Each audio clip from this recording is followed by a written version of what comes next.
Welcome back to Over the Line. I'm John Mattis. This is Allison Knight. We're heading towards the finish line of the Rio Olympics, so we're going to give you another Olympics edition. And this time, there's a lot of controversy. There's a lot of fans hating on athletes and the other way around. And the first one we're going to go to is on the track, where Ashton Eaton of the United States was sitting in the stands watching his wife, a Canadian, compete. And he's wearing a Canadian hat, which looked a little odd at first, but then you hear the context and you go, okay, makes sense. He's supporting his wife. And some people on Twitter took exception to it, called him a traitor, called him other nasty names, and you know, good for him that he stood up for himself. He did, yes. Twitter, where it all goes down with all this stuff, people talking smack, whatever.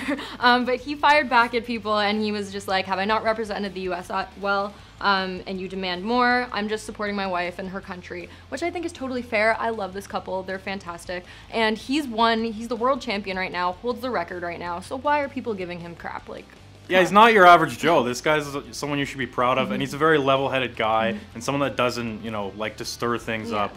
But he had to. He felt the need to do it because, you know, that's family. Exactly. That's someone that obviously he loves. And, you know, his teammate Lolo Jones, she makes headlines for various reasons. She had a very kind of straight account about it, going, you know what? He married this woman, so he can support her through thick and thin. Yeah, back off, everyone.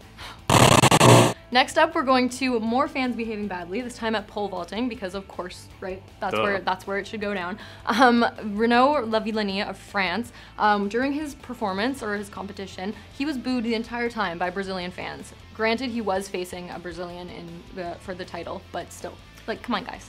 Yeah, they got on him pretty hard, and you know, he's given the thumbs down to them during the competition, and then after he has some comments where he hasn't seen that type of booing on the track since 1936, which has significance because that Olympics was held in Berlin, had a Hitler vibe to it, so people got offended by that, rightfully so. He apologized, so all should have been well, but then during the medal ceremony the next day, he ends up crying because the Brazilians just wouldn't stop booing him. And got more boos, yes. But I think he was kind of okay because he wasn't directly comparing the fans to Nazis. He was just saying he hadn't seen that type of booing in a while, and I think that's fair.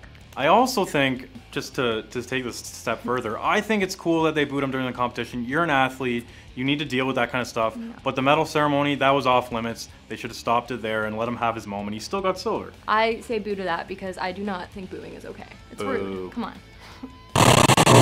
Lastly, we go to the mystery of the Rio Olympics. It involves Ryan Lochte.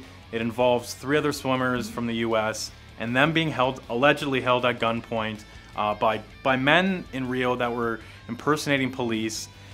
And the whole situation is very foggy. We're not sure what to believe, who to believe, but where it stands right now, and it's a moving story. We're not sure where this is going to go. Ever-evolving. Lochte's gone back to the States, but Brazil, a judge in Brazil is saying, we'd like to talk to you still, so we'd like you back in Brazil. So it's all really up in the air. And really what it comes down to is that Lochte has this story. His other swimmers have the same story, roughly, but not everyone believes him. Yeah, and the weirdest part for me was he was talking about the moment he was held up, and he said that the guy had a gun to his head, and he was just like, oh, whatever. Like, what is that? And the guy took his wallet and his money and everything, but he left his credentials and left his cell phone. So that's interesting as well.